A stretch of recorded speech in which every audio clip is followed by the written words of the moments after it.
Entre ville et rempart, lourde nef de pierre, voici la cathédrale aux murs d'éternité. 8 siècles ont battu ces murailles sans les blesser. Le temps même a doré la pierre. Au nord point de l'éperon noir le gris neuf de la carrière. Au sud l'écaille blonde du soleil. Entre villes, on se gardera d'entrer avant d'avoir contourné et reconnu Notre-Dame des Pommiers. Long vaisseau attaché sans transept au chevet, toiture en escalier laissant deviner des bas-côtés. Au niveau du cœur de contrefort, le clocher prend son élan pour finir en une courte flèche. C'est puissant et sobre. Le nom de Notre-Dame des Pommiers vient d'une altération du mot latin pomerium qui désignait le espace inconstructible appelé la lice en français où elle fut construite entre les maisons et les remparts. La cathédrale fut bâtie au XIIe siècle. Elle est considérée comme un ouvrage majeur de l'art roman provençal et d'influence lombarde. C'est Pierre de Chabran qui ordonna la construction de cet édifice. Les reliques de la Sainte de Croix et de Saint-Tirce y sont entreposées. Côté ouest, le portail où se déroulent de belles colonnades sous la rosace. Un portail imagé où l'alternance des claveaux blancs et noirs d'influence lombarde recèle des chapiteaux avec tout un bestiaire grimaçant.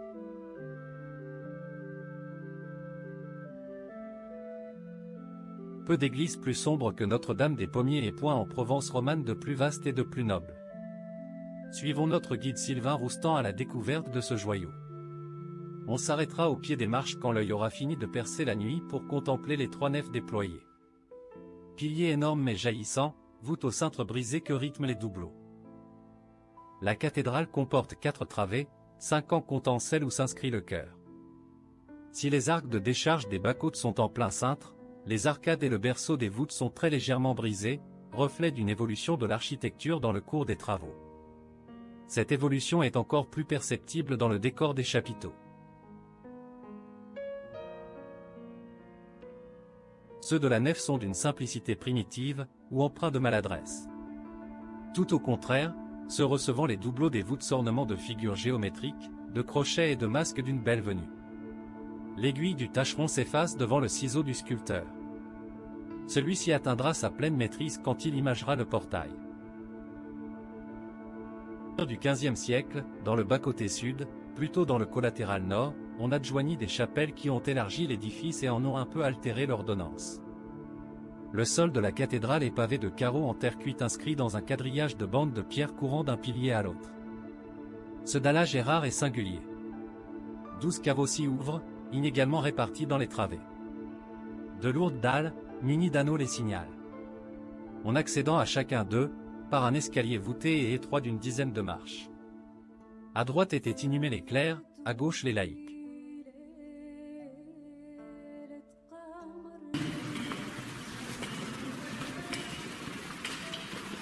Au niveau des fresques, une grande partie des fresques date du XIXe siècle, dans un style néo-gothique, néo-troubadour. Au niveau des vitraux, les vitraux datent du XIXe siècle. En tout cas, les vitraux, la plupart des vitraux qui ont des personnages. Quelques dégâts lors du bombardement de Sisteron en août 1944. Mais on peut parler de, on peut dire, miraculeusement, peu de dégâts à la cathédrale. Seuls dégâts à la cathédrale, quelques vitraux qui seront détruits. Nous voilà, dans la première chapelle, côté droit. Regardez sur le mur, des fresques représentant des poissons avec 5 lettres. Voici un signe de reconnaissance des premiers chrétiens. Vous remarquerez une grande croix, c'est la croix de la mission, anciennement implantée dans la ville. Dans les chapelles suivantes vous attarderez sur des toiles du XVIIe siècle et XVIIIe siècle. Nous voici dans la plus belle chapelle avec la Vierge à l'enfant du XVIIIe siècle avec son retable en bois doré. Sous les marches de l'autel est enfermé dans une urne de cuivre le cœur de Monseigneur Lafitau. Y repose aussi le duc de La Valette avec son épouse, vaillant guerrier des guerres de religion.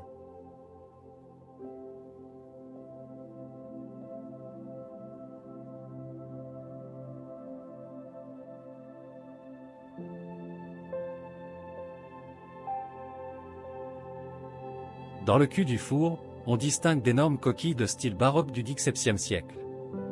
C'est un symbole de puissance de l'évêché. Sisteron est une étape importante pour les pèlerins se dirigeant vers Saint-Jacques de Compostelle.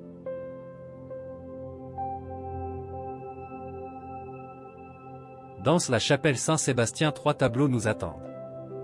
Sur l'autel, la toile raconte sous un ciel tragique, zébré de lueurs pourpre la mort sereine de Saint-Sébastien. La mise en croix d'influence flamande montre la tragédie du calvaire devant une foule ameutée, en cris. Point une œuvre passionnée, violente. En opposition, la mise en tombeau, une œuvre apaisée, baignée de douleur contenue, empreinte presque de douceur. Au fond de la cathédrale, le chœur, à l'aplomb de la noble coupole. Au milieu se dresse le maître-autel et derrière, aveuglant, l'abside romane, le beau rétable offert par Toussaint de Glandève. C'est en 1647 qu'Étienne Lalauzière sculpta ces portiques baroques venus encadrer 2 toiles splendides de Nicolas Mignard, un concert d'anges à la Sainte Famille sur quoi un second registre se penche un Dieu le Père attentif. À gauche du maître-autel se dresse un grand arc de marbre.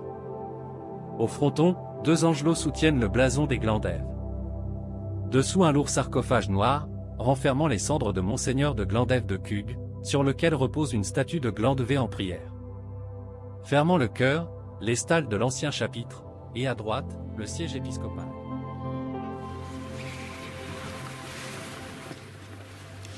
Alors, dans cet espace également d'architecture romane, on a également des éléments du XVIIe siècle, où on voit bien la différence entre le roman et les éléments plus récents. Déjà, de chaque côté, vous avez des stalles en noyer XVIIe. Autrefois, lors de cérémonies relativement longues, les religieux pouvaient s'asseoir. Si les sièges étaient relevés, ils pouvaient se caler dans ce qu'on appelle des miséricordes. Debout, mais tout en étant légèrement assis, mais tout en étant discret. Donc, stalle avec agneau de Dieu, stalle avec un visage. Et je vais vous présenter mon petit chouchou, quand même.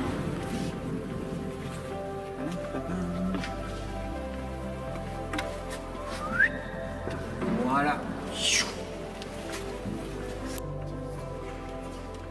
On pourrait penser au diable, mais en fait, ce n'est pas le diable. Déjà, si vous regardez bien, il ne regarde pas droit. Par exemple, madame, il ne vous regarde pas. Alors, qui... Bon. On va lire Françoise, en fait, il vous regarde. Mais il vous regarde pour la bonne cause. Parce qu'en fait, dans votre axe, il y a une petite porte au nord de la cathédrale. Et cette petite porte qui est au nord, autrefois, c'était l'accès quotidien. Et ce personnage était censé surveiller que des éléments négatifs ne rentrent pas dans la cathédrale. Dans le bas-côté nord, près de l'absidiole gauche, dont le cul de four, s'orne curieusement d'une vaste coquille de bois doré, par une sorte de 2 rampes raides. Par là, on accède au clocher. L'escalier de pierre qui y conduit se visse dans la masse d'un contrefort. Une porte donne accès à une chapelle haute qui possède outre une abside, une voûte à croisée d'ogives de profil carré. Quel est le secret de cette chapelle haute? Certainement un lieu sacré où se gardaient les reliques de la cathédrale. Le décor sculpté de la cathédrale est rare à l'exception de celui de quelques chapiteaux des colonnes de la nef et ses collatéraux ainsi que ceux des colonnettes de la galerie de la coupole. La décoration de la plupart de ces chapiteaux s'inspire du thème corinthien ou représente de simples motifs géométriques ou végétaux avec parfois des masques. Les chapiteaux qui couvrent les colonnettes de la galerie de la coupole, en partie remplacés par une restauration effectuée en 1851, représentent les mêmes thèmes. Maintenant, pour terminer cette visite, retournons-nous vers le fond de la cathédrale pour découvrir l'orgue. Qui de mieux qu'Antoinette Cabanet pour nous présenter cet instrument plus que centenaire? 7 mètres. 7 mètres du sol. Alors, à propos de Pierre Colomb, il faut que je vous dise que sa maman avait vu les échafaudages pour mettre l'orgue en place. Sa maman avait vu les échafaudages. En 1888 ? Ça, c'est mécanique. D'accord. Il n'y a pas d'informatique. Comme à Notre-Dame, qu'on dit partout. Il n'y a pas d'informatique, là. Hein. C'est tout.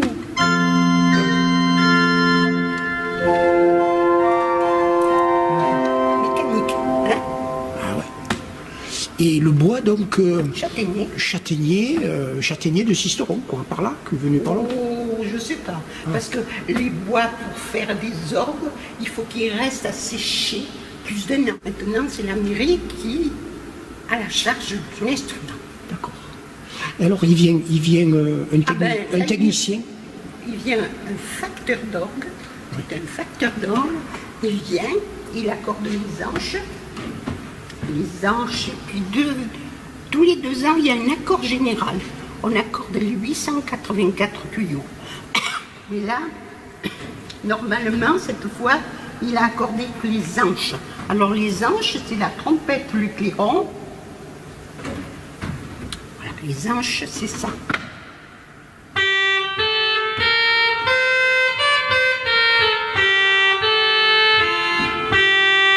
Trompette, clairon.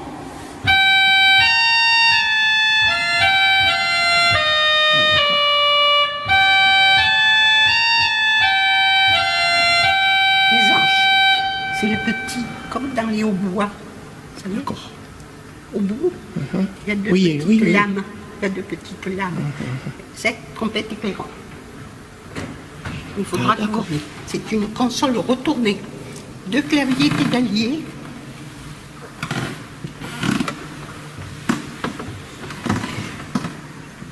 Deux claviers. Il y a 17 jeux. 17 jeux. Alors, voici la petite.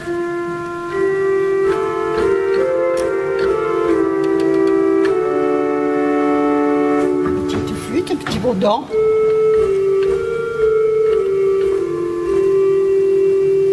Il y a 17 jeux comme ça. Hein? Il y a 2 claviers de 56 notes. Il y a un total de 884 tuyaux. Avec les pédales. Alors voici les terrasses pour les pédales.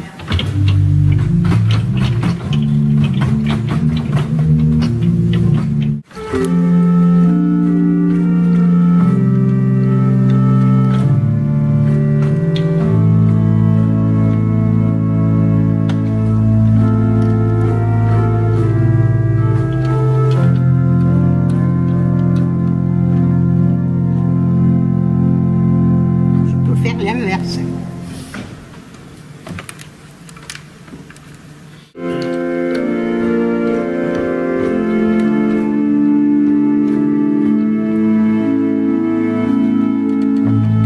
C'est la flûte. D'accord.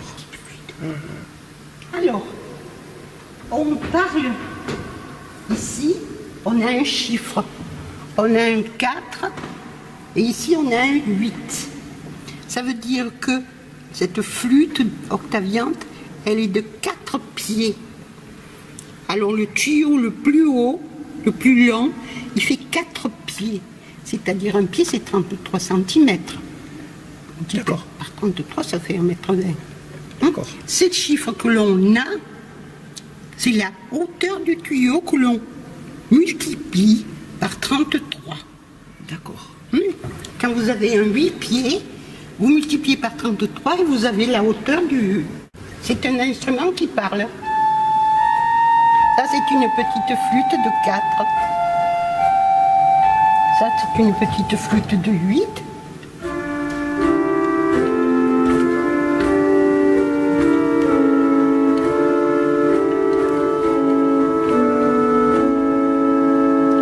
Là, il y a une petite gambe, qui est un instrument ancien.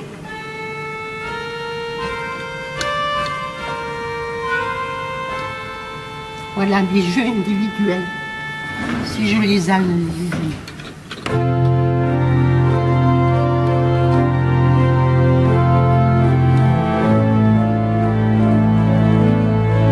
Là, puis j'ai celui-là qui est sympathique.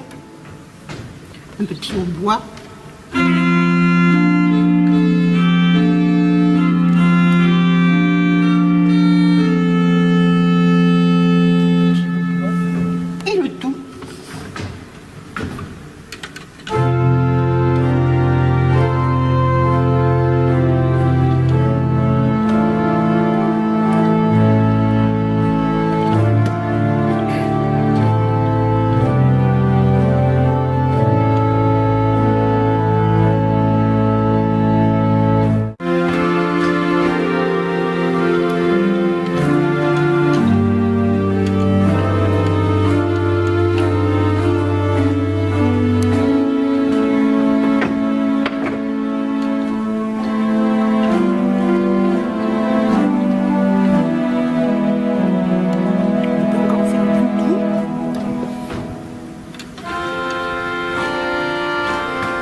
commencé à remplacer Madame Perrin, la femme de Maître Perrin, notaire. Vous ne rappelez pas 58.